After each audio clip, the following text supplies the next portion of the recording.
Does the cultural enrichment brought by immigration outweigh the perceived threat to national identity, or is there a limit to how much diversity a nation can sustain? Should the economic contributions of undocumented immigrants justify a pathway to citizenship, or does this undermine the integrity of legal immigration processes? Are sanctuary cities a compassionate response to immigration challenges, or do they inadvertently encourage illegal immigration and undermine national laws? Welcome back to the Mass Debate channel. Today, we're tackling the intricate issue of immigration in America. Let's explore the cultural, economic, and political impacts. You can find an episode overview, frequently asked questions, and the study guide in the episode description. Enjoy the show.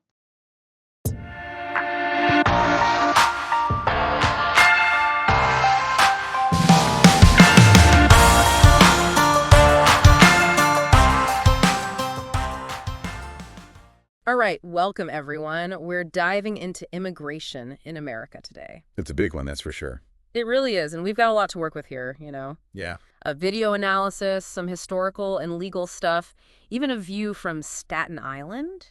Oh, interesting. Plus some research on how young adults see foreign policy these days. A lot to unpack, but that's what we do, right? Exactly. We're going to cut through all the noise and try to make sense of it all. And speaking of noise, the video we're looking at, well, it starts with this Thanksgiving dinner analogy. Oh, I love those. Like, relatable, right? Totally. It's like, you know, that one relative, the one who's had a bit too much to drink. Yeah. Always brings up politics. Exactly. Creates that awkward tension. That's kind of where we are with immigration, it seems. That's a great way to put it. It's like everyone's tiptoeing around this sensitive topic. Exactly. So this deep dive, what we're doing here, it's about getting past that discomfort. Understanding the nuances, the real impact this has on all of us. Absolutely, because the video makes it clear this isn't just some theoretical debate. Oh, no, not at all. It's about real people, families, the whole fabric of America, you know? It's woven right into who we are as a nation. And, you know, what's fascinating is the video tackles the sheer volume of immigration. Yeah, like how many people are actually coming in. Exactly. And it looks at different views on border security, the economic side, both the good and the bad. Right, because it's not all good or all bad, right? Right. And then, of course, there's the political aspect, how immigration has become such a hot-button issue. Oh, definitely. Makes it even harder to have a level-headed conversation about it. It really does. One thing that stuck with me, though, was this whole golden door idea. You know, that image of America welcoming everyone with open arms? Oh, yeah. They even showed Ellis Island, all those immigrants full of hope. Powerful imagery. Powerful, but it feels like somewhere along the line that door started closing a bit, don't you think? It does, doesn't it? And I think if we look back historically, immigration was seen as essential for national growth. Makes sense. We were building a nation, needed people. Exactly. Industrialization was booming. We needed workers, people to build railroads, work in factories, settle new lands. So it was like abundance. Yeah, that feeling that there was enough for everyone. Opportunity galore. Exactly. Plenty of land, resources, that belief that anyone could make it. But as the video points out, things have shifted. Like we're worried about losing what we have now. Yeah, a sense of scarcity, almost. Mm. The economy's different, globalization, automation, all these things change the game. Yeah, more competition for jobs, resources, you name it. Exactly. So some people see immigrants as a threat to their way of life, their economic security, even their culture. Right, like they're taking what's ours kind of thing. Unfortunately, yes. And it's hard to know how much of that fear is real and how much is, well, political manipulation. Yeah, that's a whole other discussion. It is, and it's important. Yeah. But let's stick with the video for a sec. One of the most controversial parts is what to do with undocumented immigrants. Ah, yeah, the big question. What do we do with the millions who are already here? It's tough, isn't it? The video presents two very different viewpoints, like deport everyone, enforce the law strictly. The hardline approach. Yeah. And then there's the more compassionate approach, recognize they're human beings, many contribute to society. Heart versus head, kind of. Exactly.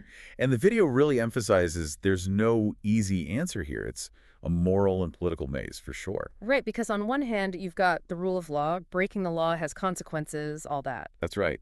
And the argument is that amnesty just encourages more illegal immigration. But on the other hand, you've got families, communities being torn apart. Yeah, and the economic impact.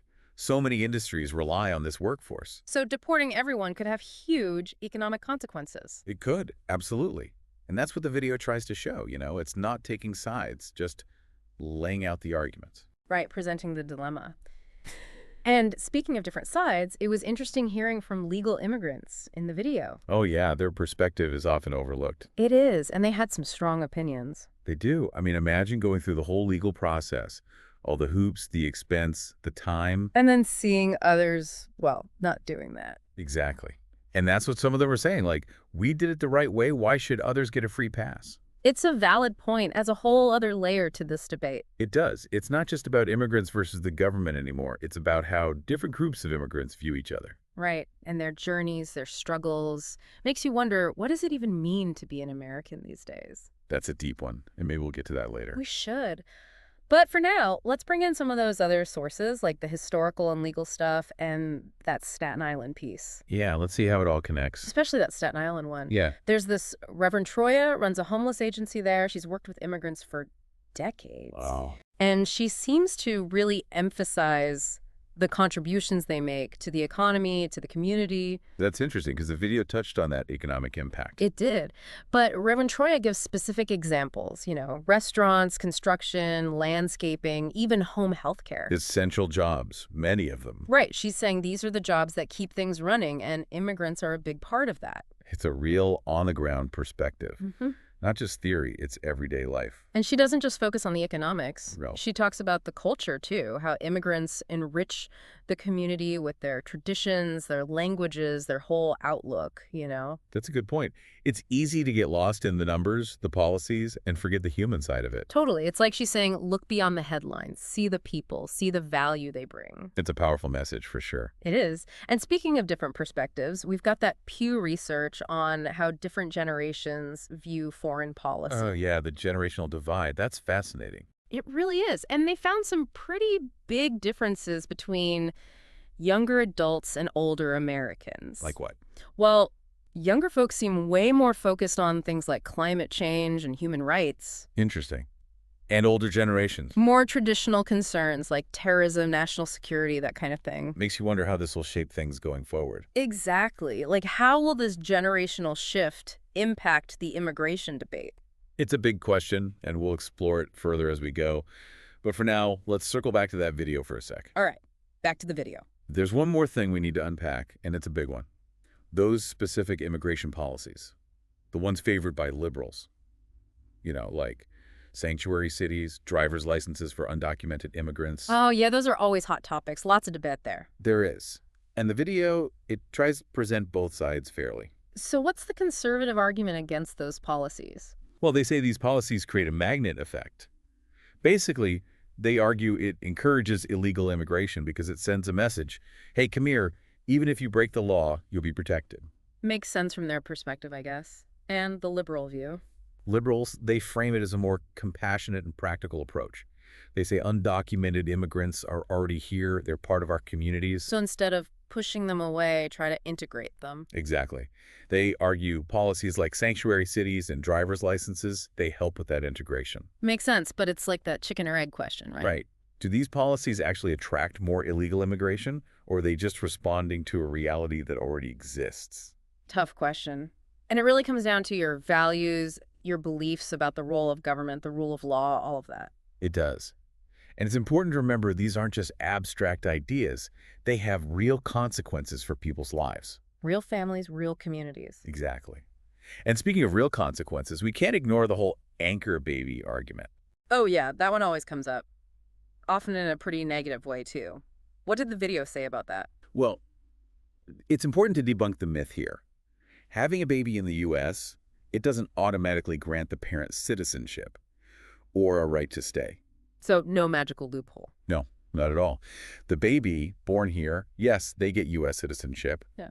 But the parents, their status doesn't change. They still have to navigate the legal system. Okay, so it's not as simple as some people make it out to be. But, I mean, having a U.S. citizen child, does that make a difference in their case? It can, yeah. It can make deportation more difficult, and it can potentially help if the parents are trying to get legal status later on. So it's a factor, but not a guarantee. Exactly. It's a complex situation. Yeah. But it does raise questions about fairness, right? And I think it taps into deeper anxieties people have about changing demographics, about cultural shifts. It's like, it's not just about laws, it's about identity, about who we are as a nation. You've hit the nail on the head. It's about belonging, about the very soul of America, you could say. Big questions. Huge ones. Yeah. And I feel like we've just scratched the surface here in part one. We have. There's still so much to discuss. We haven't even touched on that immigration path to citizenship source yet.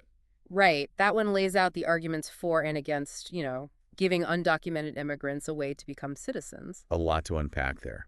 Plus, we need to dive deeper into Reverend Troya's work and those generational differences we were talking about. A lot to look forward to in part two, then. All right, so picking up where we left off, let's talk about this path to citizenship idea. Yeah, it's definitely a controversial one. People get pretty fired up about it. For sure.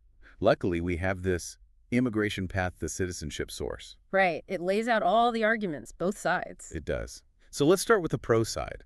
Why do some people think this is a good idea? Okay. Lay it on me. Well, the pro side, they really focus on the human side of things. Many undocumented immigrants have been here for years, decades even. Built lives here, put down roots. Exactly. Raised families, contribute to the economy, the community, and their argument is uprooting all those people. It's just not right. It would be incredibly disruptive, yeah. To the individuals, of course, but to American society as a whole. And it's interesting, because remember Reverend Troya from that Staten Island article? Oh, yeah, she's seen it firsthand. She has, working with immigrants for decades. And she made a similar point, right, about how vital they are to the community, doing those essential jobs. And adding to the culture, the diversity. Exactly. So you see how the national debate plays out at the local level. Reverend Troya, she sees the contributions every day. It's not just theory for her. Not at all. Yeah. And another thing the pro side emphasizes is that, a lot of these folks came here as kids. Brought here by their parents. Right. They didn't choose to come illegally. This is the only home they've ever known. It's a tough situation. It is. And so the pro argument, it's both moral and practical. Right. Like, it's the right thing to do, and it makes sense practically. Exactly. On the moral side, it's about compassion, recognizing their humanity, the contributions they've made. But then there's the practical reality. They're already here, integrated into society. Deporting them would be a huge mess, not to mention incredibly expensive. Exactly. And then there's the economic argument. These folks, they contribute billions to the U.S. economy every year. Pay taxes, start businesses. Exactly. They're consumers, too. They buy stuff. So forcing them out, it would hurt the economy. Interesting. So the pro side is making a pretty compelling case. They are. But of course, there's another side to this story. The con side, right. What are their main concerns? Well, their big focus is the rule of law. They say, look, if you create a path to citizenship, you're basically rewarding people who broke the law. And that undermines the whole system. Right. It sends a message that it's okay to break the rules because eventually you'll get rewarded anyway. And their concern is that would just encourage more illegal immigration. Exactly. They say, why have laws if we're not going to enforce them? And they also bring up the fairness issue. Like, it's not fair to those who came here legally. That's their argument. Those who waited their turn, follow the rules, often a long and expensive process. And now you're going to just give a free pass to those who cut in line. Right. They see it as a double standard. Yeah. And it's understandable why they feel that way. It's a tough one, for sure. It is. And then the con side also argues that a path to citizenship, it would just be a logistical nightmare. Like, how do you verify everyone's eligible, prevent fraud? Exactly. And Yeah. how do you make sure those who do get citizenship are really integrating into society? Lots of practical challenges. There are. So as you can see, both sides have valid points. Yeah, it's not black and white. It's this clash of values, priorities, and practical considerations. You got it. It's messy, it's complicated, and it's emotional, which is why this debate is so difficult. Absolutely. So maybe this is a good time to bring in that research on generational differences. Remember, we talked about how younger adults tend to prioritize climate change and human rights. Oh, yeah, that's an interesting angle. It is. I mean, the Pew research doesn't explicitly address immigration, but I wonder if those values might influence how young people view this issue. It's possible. Maybe they're more open to a path to citizenship, more likely to see undocumented immigrants as individuals deserving of compassion. Not just lawbreakers who need to be punished. Right. And it makes me think back to that Ellis Island image from the video.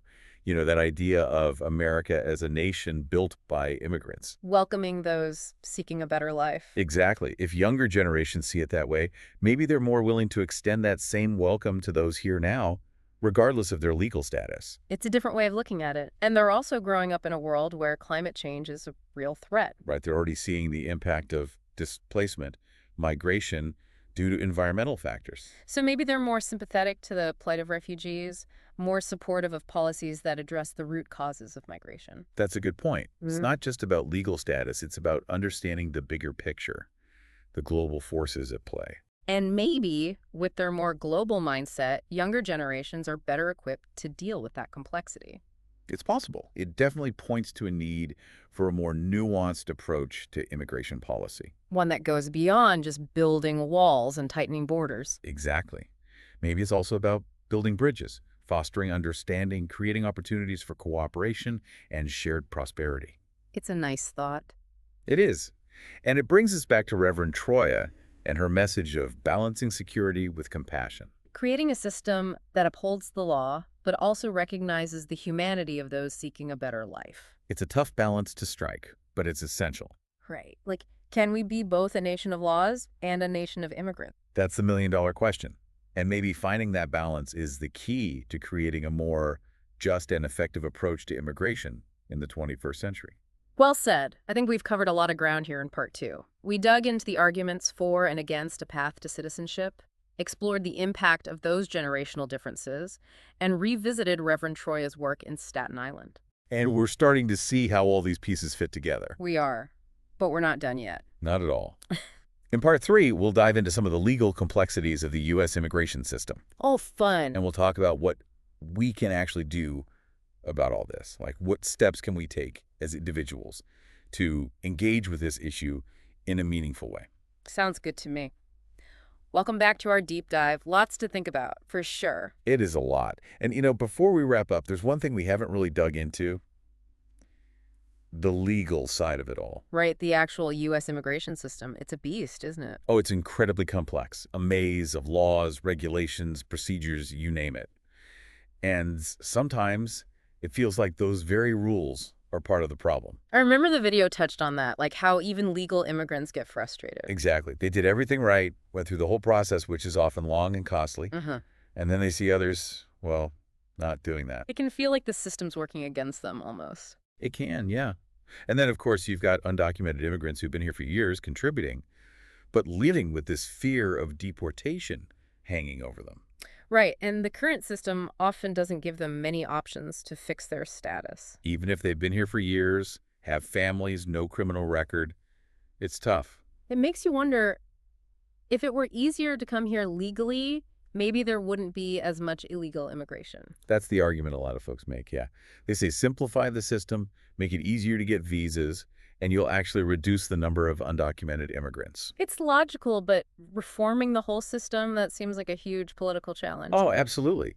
But remember that immigration path to citizenship source, it actually outlines some potential policy options, like a tiered legalization process. Undocumented immigrants could gain legal status over time, but they'd have to meet certain requirements. Pay taxes, learn English, that kind of thing. Exactly. So it's not just a blanket amnesty. It's more like a step-by-step process. Could be a compromise, maybe? Maybe. It's definitely a starting point.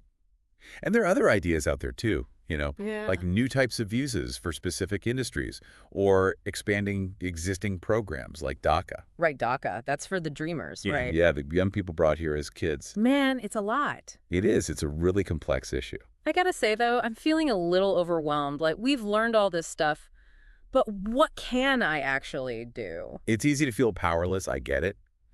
But even small actions can make a difference. Okay, so what can I do? Besides just being informed, I mean. Well, staying informed is a good first step. Keep learning, reading, talking to people with different views. So knowledge is power. It really is. And once you have that knowledge, share it. Yeah. Talk to people, your friends, family, whoever. Even if it's uncomfortable. Especially if it's uncomfortable. Share what you've learned, listen to their perspective, have a respectful dialogue.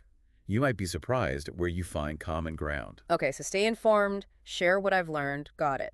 What else? Well, you can get involved politically. Contact your elected officials, Let them know your views on immigration, what policies you support. Make my voice heard.